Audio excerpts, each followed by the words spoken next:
کہ یہ کام کرو. مثال کے طور پہ آپ کو بتاتا ہوں، اللہ کہتا ہے نماز پڑھو، لغویات سے پرہیز کرو، زنا کے قریب نہیں جانا، زکوٰۃ ادا کرو، نظر کی حفاظت کرو. یہ جو معاملات ہیں اللہ کہتا ہے جب یہ اپنی زندگی میں لاؤ گے تو میں تمہیں ایسا انعام دوں گا کہ جس کے لیے تم نے اپنی ساری زندگی دل میں خواہش رکھی تھی کہ مولا وہ مجھے مقام دینا. وہ کیا مقام ہے؟ قرآن کہتا ہے الذین یرثون الفردوس، اللہ جنت الفردوس میں داخلہ نصیب کرے گا. وہ جنت الفردوس جس جنت کا چھت خود اللہ کا عرش ہے. اللہ اکبر. یہ تھا پچھلے جمعے کا خلاصہ جو آپ کو بتایا تاکہ موضوع کے ساتھ جڑ جائے، ربط بن جائے. اب وہ کون سی چیزیں ہیں جو نماز کے لیے ضروری ہیں کہ ان میں سے اگر ایک شرط بھی رہ گئی تو ساری کی ساری نماز اللہ تعالیٰ ضائع کر دے گا. اللہ تعالیٰ اس عمل کو رائگاں کر دے گا، اس کی کوئی قبولیت نہیں ہوگی. نماز کے لیے سب سے پہلی جو شرط ہے وہ یہ ہے کہ نماز پڑھنے والے کا عقیدہ قرآن و سنت کے مطابق ہونا چاہیے. کیونکہ کوئی بھی عمل قبول تب ہوتا ہے جب اس کی بنیاد صحیح ہو. مثال کے طور پہ یہ آپ نے مسجد کی جب چھت ڈالی تھی، پہلے اس کی دیواریں اور اس کے پلر آپ نے کھڑے کیے تھے، تب جا کے چھت کھڑی ہوئی تھی. اگر اس پلروں کے بغیر یا دیواروں کے بغیر اگر آپ چھت کھڑی کرنا چاہیں تو کیا یہ ہو سکتی ہے؟ قطعاً نہیں ہو سکتی. چھت مضبوط اور پائیدار اور اپنی جگہ تب کھڑی رہے گی جب اس کو سہارا دینے والی یہ دیواریں اور یہ پلر مضبوط ہوں گے. جب یہ اپنا کام پوری طرح دکھائیں گے تب چھت بھی اپنی جگہ قائم رہے گی. اگر یہ اس کی بنیادیں ہی کمزور ہوں گی تو پھر چھت نے خود بخود ہی نیچے آ کے گرنا ہے. ایسے ہی ایک مسلمان کا عمل تب قابل قبول ہوگا، تب وہ قیمتی بنے گا، تب وہ انعام یافتہ بنے گا جب اس کی بنیاد ٹھیک ہوگی. اگر ایک مومن بندے کا عقیدہ قرآن و سنت کے مطابق نہیں ہے تو اس کا کوئی بھی عمل قابل قبول نہیں ہے. کیوں؟ اب دیکھیں ابو جہل عمل بڑے اچھے کرتا تھا. کتنا اچھا عمل کہ جب حج کا موقع آتا تو وہ اپنی حلال کمائی سے وہ اعلان کیا کرتا تھا کہ کوئی بھی حاجیوں کی خدمت اپنی حرام کمائی سے نہ کرے بلکہ حلال کمائی سے کرے. تو وہ اپنی حلال آمدنی سے کمائی سے ستو خریدتا، پھر ان ستو کو بناتا پانی کے اندر اور حاجیوں کو پلایا کرتا. اس کا عمل یہ اللہ کو اتنا پسند آیا ہے تو وہ کافر، اللہ نے اس کو قرآن کا حصہ بنا دیا. سورۃ توبہ کے اندر 10واں پارہ اللہ کہتا ہے اجعلتم سقایۃ الحاج وعمارۃ المسجد الحرام، کہ آپ اپنی حلال کمائی سے حاجیوں کو ستو پلاتے ہو، مسجد حرام کی تعمیر کرتے ہو. بڑے اچھے کام ہیں، بڑے انعام یافتہ کام لگتے ہیں. لوگ رشک کرتے ہیں، لوگ تعریفیں کرتے ہیں، دیکھو فلاں نے حاجیوں کی خدمت کی ہے، فلاں نے وہ مسجد بنا دی ہے. لیکن اللہ کہتا ہے یہ عمل اس کا قابل قبول نہیں. کیوں قبول نہیں؟ کیونکہ اس کا ایمان قرآن و سنت پر نہیں. اس لیے کوئی بھی عمل قبول تب ہوگا جب انسان کا ایمان قرآن و سنت کے مطابق ہوگا. اگر اس کے عقیدے کے اندر ذرا سا شرک بھی آیا پھر بھی نماز قبول نہیں ہے. کیوں؟ اللہ کا قرآن کہتا ہے لو اشرکوا لحبط عنہم ما کانوا یعملون. اے بندے اگر تو نے اپنے عملوں کے اندر شرک والا عمل بھی شامل کر لیا تو سن لے لحبط، ضائع کر دوں گا، عنہم ما کانوا یعملون، جو بھی تو عمل کرے گا. اس لیے ایک اور جگہ سنیے 24واں پارہ اللہ فرماتے ہیں اپنے محبوب پیغمبر کو مخاطب کرتے ہوئے، اللہ اکبر. میں کبھی کبھی جب ترجمہ پڑھتا ہوں نا، انسان ہوں، ابھی میرا کوئی تجربہ نہیں ہے، ابھی زندگی میں آگے بڑھیں گے، قرآن و سنت کا علم اور بڑھے گا، لیکن ابھی جہاں تک پہنچا ہوں میں، قرآن کے اندر بڑے بڑے سخت اللہ تعالیٰ کے فیصلے ہیں، بڑے بڑے نرم بھی فیصلے ہیں، لیکن میری آنکھوں سے اس سے زیادہ سخت کوئی حکم نہیں گزرا کہ اللہ نے اپنے محبوب سے یہ کلام کی کہ میرا محبوب پیغمبر، اللہ اکبر، لئن اشرکت لحبط عنہم ما كانوا یعملون، میرا محبوب اگر تو نے بھی شرک کیا نا تو تیرے عمل بھی میں ضائع کر کے رکھ دوں۔ میرے اور آپ کے عمل ہی کیا ہے؟ کسی پہ نیکی کی اور 10 بندوں کو جا کے بتا دیا یہ عمل ہے ہمارے۔ میرے نبی کے عمل دیکھو، وہ دھرتی جہاں میرے نبی نے بچپن گزارا، لڑکپن گزارا، جوانی گزاری، ایک وقت آیا دین کی خاطر اسی مکہ کو چھوڑنے کا حکم آ گیا۔ یہ بہت بڑی بات ہے کہ ایک بندہ جہاں اپنی ساری زندگی بسر کرتا ہے، ساری زندگی گزار دیتا ہے، پھر اسی کو چھوڑنا پڑ جاتا ہے۔ تو میرے نبی کعبہ کا کنڈا پکڑ کر کہتے ہیں، کعبہ تجھے چھوڑنے کا جی تو نہیں چاہتا، لیکن تیرے یہاں کے رہنے والوں نے میرا یہاں رہنا محال کر دیا۔ میرے نبی کے تو یہ عمل تھے۔ طائف جاتے ہیں تبلیغ کے لیے، اس وقت یہ قانون تھا، آج بھی قانون ہے کہ جو دوسرے ملکوں کے سفیر ہوتے ہیں، مہمان ہوتے ہیں، ان کی عزت کی جاتی ہے۔ آپ نے دیکھا نہیں ہے 1-1.5 سال پہلے ہمارے پورے ملک پاکستان کے اندر حالات کس قدر خراب ہو چکے تھے، صرف اس بات پر کہ اس ملک کے سفیر کو یہاں سے نکالا جائے۔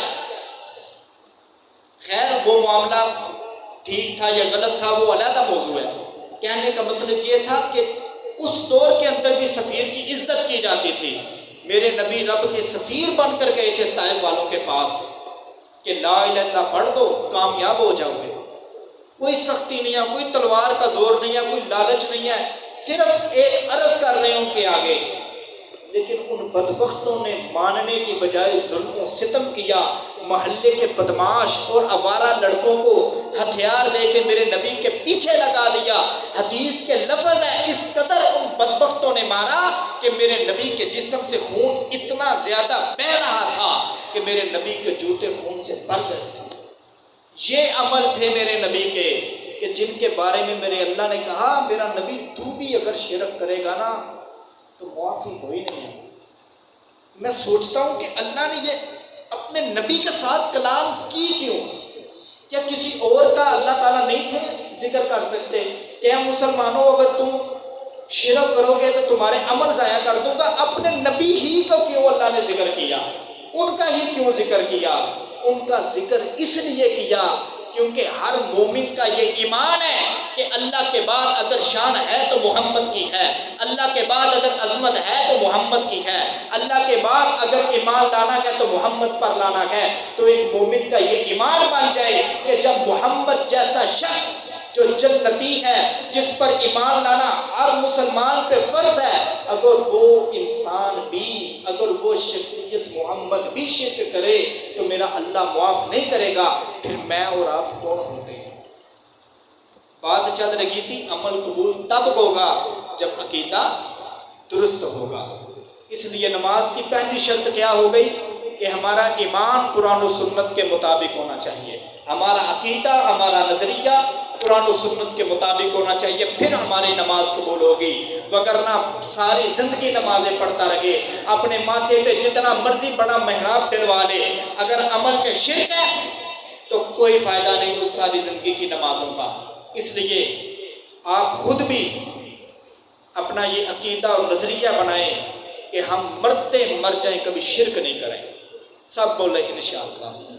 پھر یہ بات اپنے دوستوں تک بھی پہنچائیں، اپنے گھر والوں تک بھی پہنچائیں، جگہ جگہ بیٹھتے ہیں ان کو بتائیں کہ نماز کی شرطوں میں سے سب سے پہلی جو شرط ہے وہ یہ ہے کہ آپ کا عقیدہ قرآن و سنت کے مطابق ہونا چاہیے۔ یہ ہو گیا پہلی شرط کہ عقیدہ قرآن و سنت کے مطابق ہوگا تب جا کر نماز قبول ہوگی۔ دوسری شرط یہ ہے، نبی علیہ الصلوۃ والسلام کا فرمان ہے کہ لا صلاۃ لمن لم وضو، کہ اس بندے کی کوئی نماز نہیں جس نے وضو نہ کیا۔ یعنی نماز کی دوسری شرط یہ ہو گئی کہ آپ نے وضو کرنا ہے۔ اب وضو کے معاملے میں چند چیزیں آپ ذہن میں رکھ لیں۔ ہاتھوں کا دھونا، کولی کرنا، ناک میں پانی ڈالنا، ہر عضو کو 3 مرتبہ دھونا، یہ ہے سنت عمل۔ یہ ایسے عمل ہیں اگر ان میں سے کوئی ایک عمل رہ بھی جائے تو پھر بھی وضو آپ کا ہو جائے گا۔ وہ کون سی چیزیں ہیں جو وضو کے اندر ضروری اور فرض ہیں؟ وہ 4۔ نمبر 1، آپ نے اپنا چہرہ دھونا سارا۔ آج کا جو سارا موضوع ہے یہ سمجھنے والا ہے، آپ کی توجہ ہوگی تو انشاءاللہ باتیں سمجھ آئیں گی۔ یہ چہرہ سارا دھونا ہے آپ نے۔ یہ پیشانوں، یہ بالوں کی پیشانی سے لے کر تھوڑی کے نیچے تک، ایک کان کی لو سے دوسرے کان کی لو تک ذرہ برابر بھی کوئی حصہ خشک نہیں رہنا چاہیے۔ دوسرا فرض ہے کہ یہاں تک کوہنیوں سمیت، کوہنیوں سے اوپر تک آپ نے اپنے بازو دھونے ہیں۔ اور نمبر 3، سر کے چوتھائی حصے کا مسح کرنا ہے۔ اور نمبر 4، آپ نے اپنے پاؤں اپنے یہ ٹخنوں سمیت دھونے ہیں۔ یہ 4 فرض ہیں۔ اب ایک غلطی بڑی کی جاتی ہے ہمارے معاشرے کے اندر، شاید وہ کم علمی کی وجہ سے ہوتی ہے، اس میں بڑے بڑے پڑھے لکھے بھی شامل ہیں، کہ جب نماز کھڑی ہو گئی ہے یا نماز کھڑی ہونے میں 1-2 منٹ رہتا ہے، ہو سکتا ہے میں اپنی بات میں غلط بھی ہوں، آپ وضو جب کریں نا، آپ کو پتا ہے کہ 1-2 منٹ رہ گیا ہے، اگر میں نے مکمل وضو کیا، کولی، ناک میں پانی، ہر عضو کو 3 مرتبہ دھونا، تو اس کی وجہ سے میری تکبیر اولیٰ رہ جائے گی، یا تکبیر اولیٰ تو ہو گئی ہے لیکن میری ایک رکعت رہ جائے گی۔ تو آپ صرف اپنا فرض ادا کریں، صرف آپ اپنے 4 فرض ادا کریں، یعنی منہ کو دھو لیں، اپنی یہ کوہنیوں تک بازوؤں کو دھو لیں، سر کا مسح کر لیں اور پاؤں دھو لیں، ایک مرتبہ، کیونکہ فرض ادا کرنا لازم ہے۔ اس کا نقصان کیا ہے اگر ہم مکمل وضو کریں گے؟ دیکھو، کولی کرنا بھی نیکی ہے، ناک میں پانی ڈالنا بھی نیکی ہے، 3 مرتبہ ہر عضو کو دھونا بھی نیکی ہے۔ کیوں؟ نبی کی سنت ہے، اور نبی کی سنت نیکی ہے۔ ایک طرف وہ نیکی ہے، ایک طرف یہ نماز کی نیکی ہے۔ مثال کے طور پہ اگر آپ وضو کرتے ہیں، آپ کی تکبیر اولیٰ رہ جاتی ہے، تو تکبیر اولیٰ کے بارے میں نبی پاک صلی اللہ علیہ وسلم نے فرمایا کہ مسلمانوں، اگر تمہیں پتہ چل جائے کہ پہلی صف میں کھڑے ہو کر تکبیر اولیٰ کے ساتھ نماز پڑھنے کا کتنا ثواب ہے، تو تم آپس میں جھگڑنے لگ پڑو۔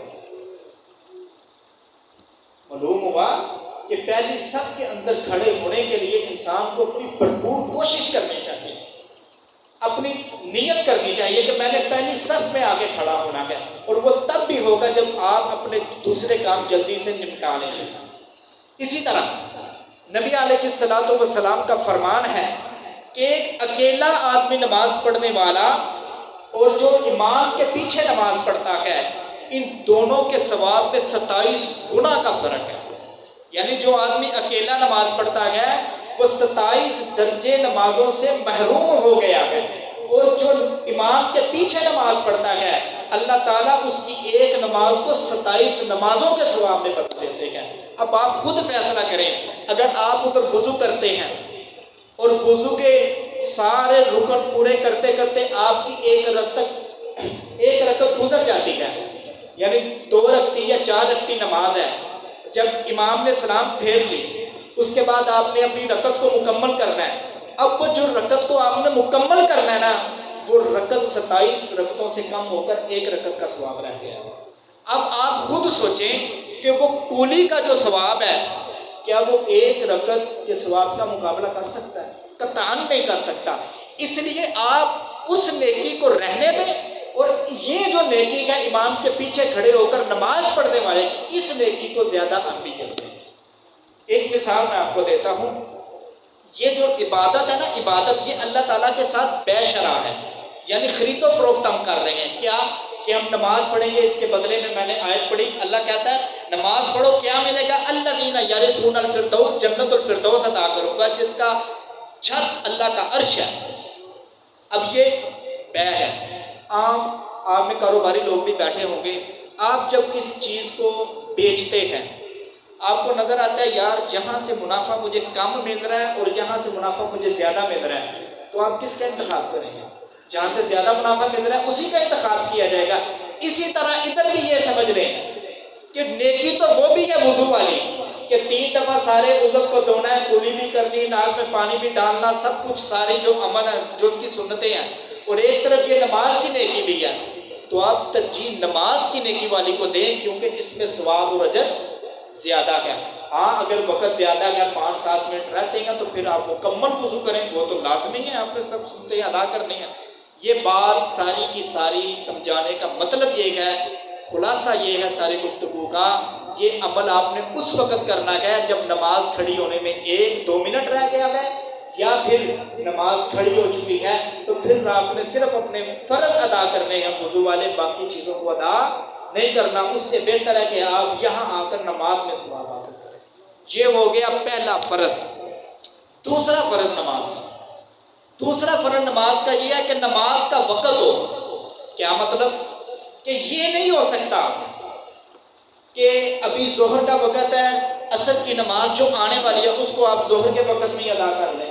مثال کے طور پر زکوٰۃ کے اندر تو ایسے ہو جاتا ہے کہ ابھی سال نہیں گزرا، آپ اس سے پہلے زکوٰۃ ادا کرنا چاہیں تو کر سکتے ہیں، ٹھیک ہے، لیکن نماز کے اندر ایسا نہیں ہے کہ ظہر کا وقت ہے، ابھی عصر کا وقت آیا نہیں تو آپ عصر کی نماز اسی میں پڑھ دیں، یہ قطعاً جائز نہیں ہے۔ ہاں یہ ہو سکتا ہے کہ آپ ظہر کے جو وقت ہے اس کے اندر اپنی پچھلی جو قضا شدہ نمازیاں ہیں ان کو ادا کر سکتے ہیں۔ تو یہ بھی بات ذہن میں رکھیں کہ جو آپ پر نماز فرض ہوئی ہے ظہر کی، آپ نے اس کو اس کے وقت میں ادا کرنا ہے۔ یہ نہیں ہے کہ ابھی عصر کی نماز آپ پر فرض نہیں ہوئی، اس کو آپ پہلے ہی ادا کر لیں، یہ بات ذہن۔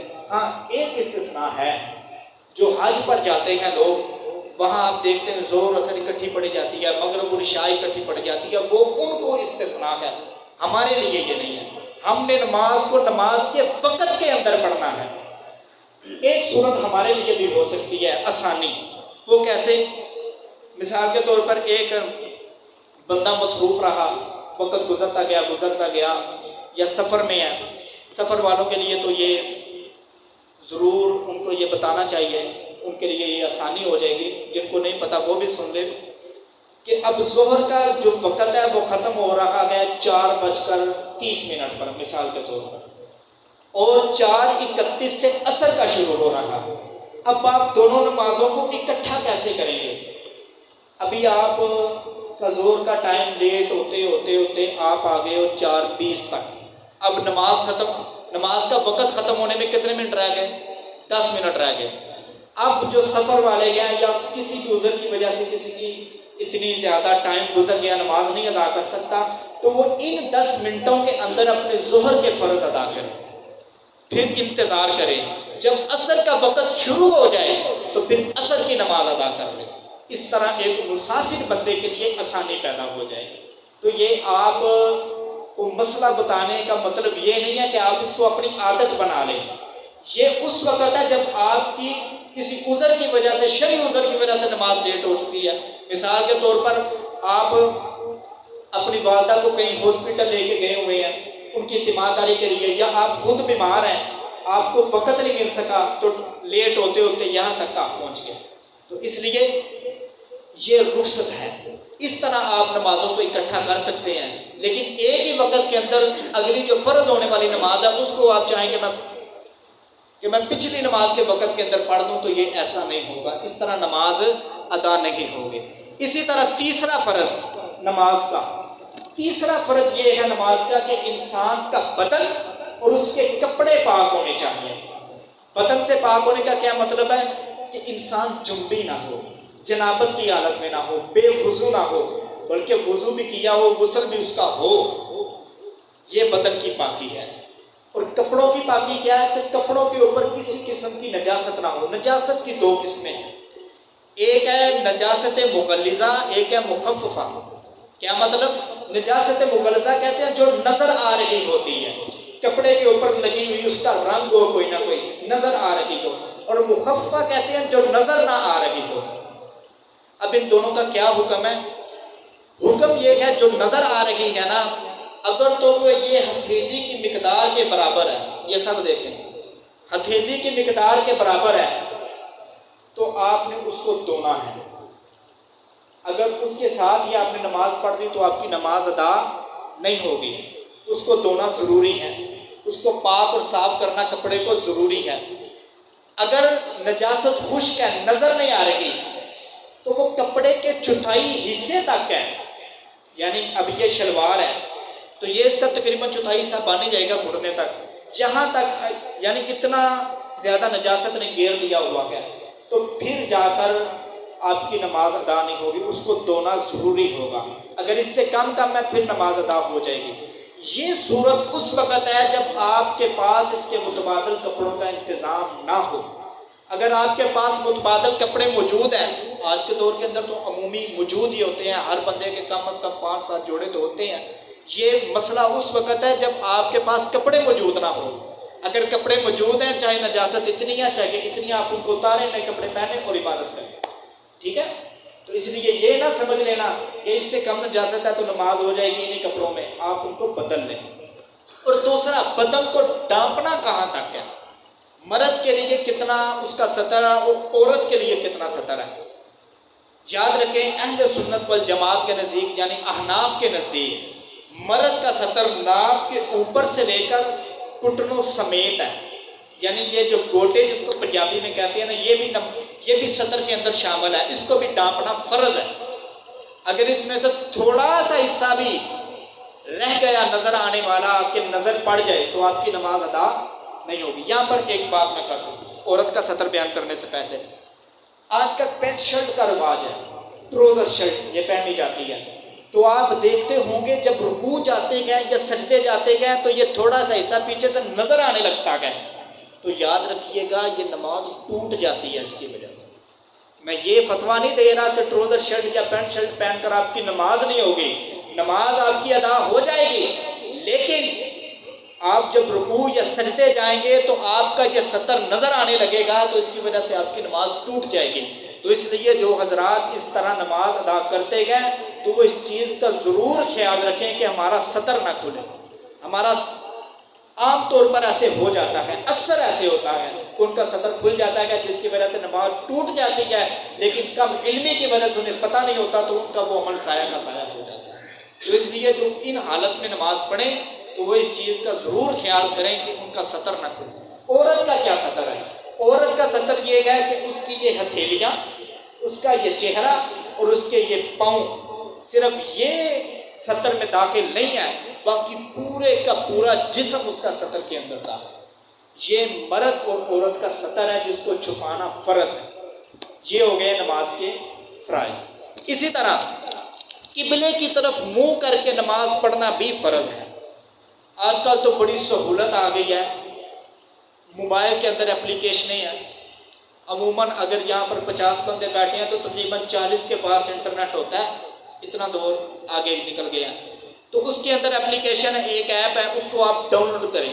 عام طور پہ یہاں تو نہیں اتنی ضرورت محسوس ہوتی جہاں آپ رہتے ہیں کہ قبلہ کس طرف ہے، سب کو ہی پتہ ہوتا ہے کہ قبلہ کس طرف ہے، لیکن جب سفر میں جایا جاتا ہے تو اس وقت اس کی ضرورت پڑتی ہے۔ اب قبلے کی طرف منہ کر کے نماز پڑھنا یہ فرض ہے۔ اب سوال یہ پیدا ہوتا ہے کہ اگر ہم کسی ایسے علاقے میں ہمیں پتہ نہیں ہے کہ اب قبلہ کس طرف ہے، ہمیں اس وقت کیا کرنا ہے؟ اس وقت ہمارے لیے حکم کیا گیا؟ اس وقت ہمارے لیے حکم یہ ہے کہ ہم اندازہ لگائیں کہ قبلہ کس طرف ہو سکتا ہے۔ عام طور پر جو قبلہ معلوم کرنے کی جو ظاہری سب سے بڑی علامت ہے وہ یہ ہے کہ جس طرف سورج غروب ہوگا نا اس طرف قبلہ ہوگا، تو آپ اپنی عقل کے مطابق تحری کر کے نماز ادا کر لیں اس طرف۔ وہاں سے جانے سے پہلے اگر کسی نے بتا دیا بھائی قبلہ اس طرف نہیں تھا اس طرف ہے، جب پتہ چل گیا جانے سے پہلے اس جگہ سے رخصت ہونے سے پہلے تو آپ پر نماز قضا کرنا ضروری ہے۔ لیکن اگر آپ وہاں سے چلے گئے ہیں، آپ نے اپنے اندازے کے مطابق نماز ادا کر لیا تو آپ کا فرض ادا ہو گیا۔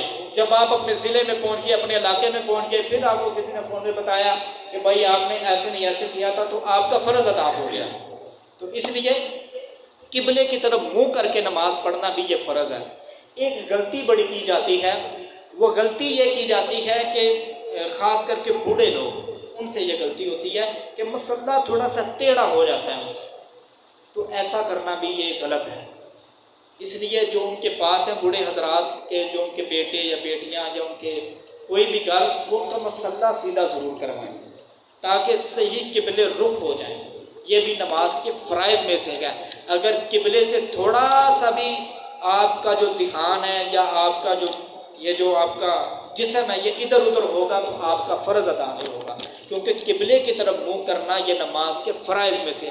اسی طرح ایک فرض یہ ہے کہ جگہ کا پاک ہونا، آپ جس جگہ نماز پڑھ رہے ہیں وہ جگہ پاک ہو۔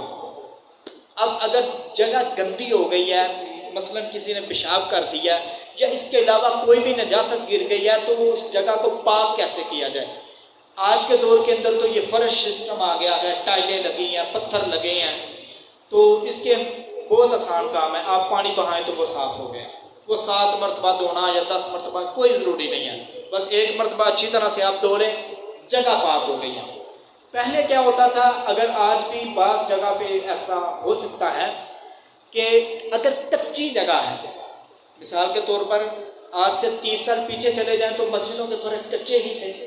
جو تقریباً 40-50 سال کی عمر والے بیٹھے ہیں وہ جانتے ہوں گے کہ اس وقت مسجدوں کے فرش کچے ہوتے تھے۔ اگر آج بھی کسی کچی مسجد کے اندر ایسا ہو جائے تو وہاں یہ ضروری نہیں ہے کہ آپ نے پوری مسجد کو دھونا ہے جس طرح اس مسجد کو دھویا جائے گا اگر یہاں کے، کیونکہ اس جو پتھر کے اندر جذب کرنے کی صلاحیت نہیں ہے، اس کے اندر گندگی اپنے اندر کھینچنے کی صلاحیت نہیں ہے، اس کو پانی کے ساتھ بہایا جائے گا تو یہ جائے گی، لیکن مٹی کے اندر اگر گر جائے نجاست تو اس کے اندر مٹی میں صلاحیت ہے کہ وہ گندگی کو اپنے اندر سمیٹ سکتی ہے۔ اوپر سے سورج کی شعائیں اتنی سخت اس پر پڑے گی کہ وہ گندگی جو ہے وہ خود بخود ختم ہو جائے گی۔ اگر تو وہ سورج کی شعاؤں سے اور مٹی کے جذب کر لینے سے وہ گندگی ختم ہوتی ہے تو اس جگہ بھی نماز ادا کرنا بالکل ٹھیک ہے، لیکن اگر بہتر یہ ہے کہ اس کے اوپر بھی تھوڑا سا پانی بہا دیا جائے تو پھر بھی وہ جگہ پاک ہو جائے گی۔ یہ تھا نماز کا ایک اور فرض کہ جگہ کا بھی پاک ہونا یہ ضروری ہے۔ اسی طرح نیت کرنا کہ میں یہ نماز پڑھ رہا ہوں ظہر کی، میں پڑھ رہا ہوں نفل، میں پڑھ رہا ہوں واجب، میں پڑھ رہا ہوں فرض، یہ نیت کرنا بھی فرض ہے۔ اب نیت کیسے کی جائے گی، اس کے اندر تھوڑا سا اختلاف ہے فقہا کا۔ احناف کا جو مسلک ہے اور جو نظریہ ہے وہ یہ ہے کہ نیت دل کے ارادے کا نام ہے، یعنی زبان سے کلمات ادا کرنا یہ کوئی ضروری اور فرض نہیں ہے، لیکن بعض فقہا کہتے ہیں کہ نماز کی نیت اپنی زبان سے یعنی قولن ادا کرنا یہ فرض ہے۔ اس کے لیے ایک دعا ہے، انی وجہت وجہی للذی فطر السماوات والارض حنیفا وما انا من المشرکین۔